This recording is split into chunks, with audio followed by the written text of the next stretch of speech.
That's it. Waste not, want not. Frugal is the new fabulous. Well, I've been frugal all my life. Really, I have. But nobody would ever know it. I would dress up. My jewelry was always, cubic zirconia. I had a few real diamonds, but most of my stuff was cubic zirconia, honey.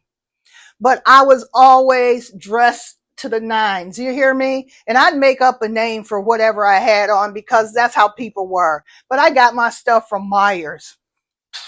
I'd go to a club. I had on a outfit one time. It was so sharp.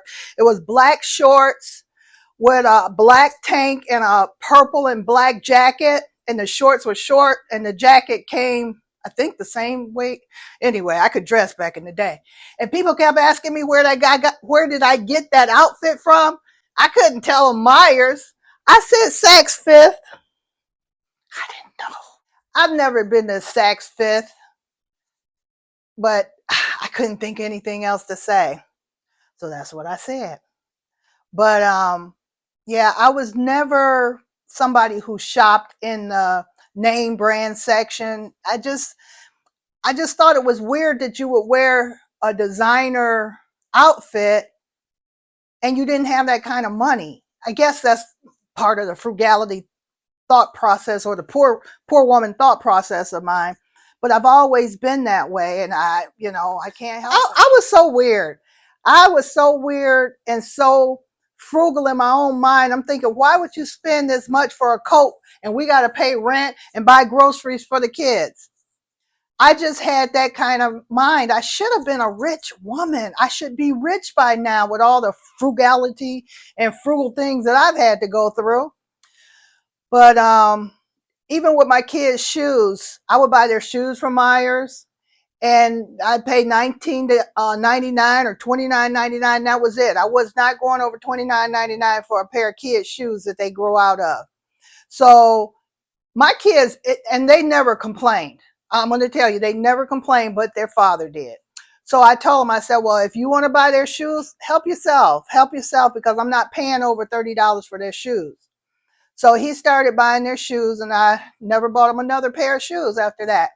And as far as clothes go, my kids were well dressed, and but they never wore any type of designer clothes to school. If that's what they wanted to wear, they had to purchase it, or they had to get a job and work for it, because I wasn't paying for it. I didn't wear the stuff because I couldn't afford it, and I sure as the heck wasn't going to afford it for some kids. So my title, Frugal is the New Fabulous, came from one of my subscribers. Angel, you know who you are. Yeah, she said something about it, and I told her, I said, I'm going to use that in one of my videos, and today is the day. Frugal and fabulous. I'm looking fabulous, but yet I'm frugal. But I got to show you guys a couple of things, or a few things that my dad would do. He was just stingy. And I don't know if it was, well, I knew he was raised poor. In the 1910s, 1920s, he was raised very poor during the Depression. And so, a little of that fell on top of us. He would lock up all type of goodies. He'd lock up cookies. He'd lock up candy. And I'll show you a few things that he would do. Check this out. All right, here are 3 things that I grew up on, or grew up with, because my father was very frugal. He was born in 1910, so you guys figure it out. So one of the things he would not let us do is have a full glass of soda, juice, whatever. This is what we had to do.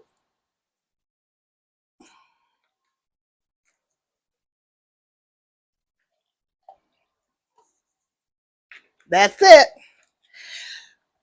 Waste not, want not. Then you guys remember the paper towel? It was a full sheet. Well, before they did the little split where you could split it, my dad, that's all he did. You get a half a piece of paper towel. And let's not even talk about 2-ply toilet paper. 2-ply, all you need is 1-ply. Take that 2-ply and he have another roll on the other side and he just roll away, or one of us, me or my brother, would roll away and get us another roll off of this roll. That's how I grew up.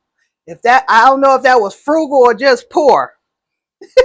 You guys figure it out. But thank goodness I don't have to do this anymore. I can actually pour a full glass of juice. I have my sister who passed away. She would always laugh when I gave her some soda or some juice. She was like, "Why are you giving me half a glass?" I said, "That's all Daddy will let us do is half a glass. We can't pour a full glass." So that's where my frugality came in at. So now you guys see where my frugality comes from. My father. My father did it. But he was a great father. You know, we weren't raised up on cereal, boxes of cereal. My dad would actually fix us breakfast. We would have eggs, sausage, bacon, pancakes, grits, toast. We had a full breakfast when we went to school, and we had a great meal when we came home. My father would cook. My mom at the time, she was working. My dad was retired. My dad was retired from the time I was probably 10 years old.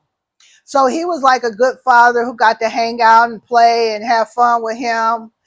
And my mom went to work, and then she showed me a lot how to save money.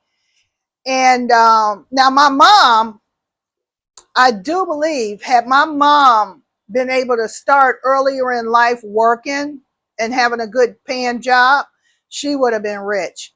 My mom had those little pieces of jobs to take because she was a single parent. You know, she had 6 kids to raise. And so she took little jobs so that she could still be home with us, you know, other than when my dad and her were split up. That's when we were on food stamps, and I probably Section 8. I'm not sure because it was never talked about. And the only reason I know we were on food stamps was because I remember seeing the books with the little fake money in it. And thank God I didn't play with that, because I would have been playing with my mama's food stamps.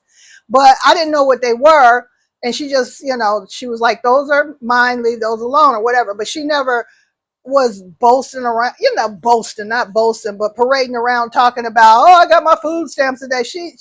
We never knew stuff like that. Whatever was going on in that house, as far as bills being paid and stuff, we didn't know about it. My mother never talked about stuff like that in front of us, you know.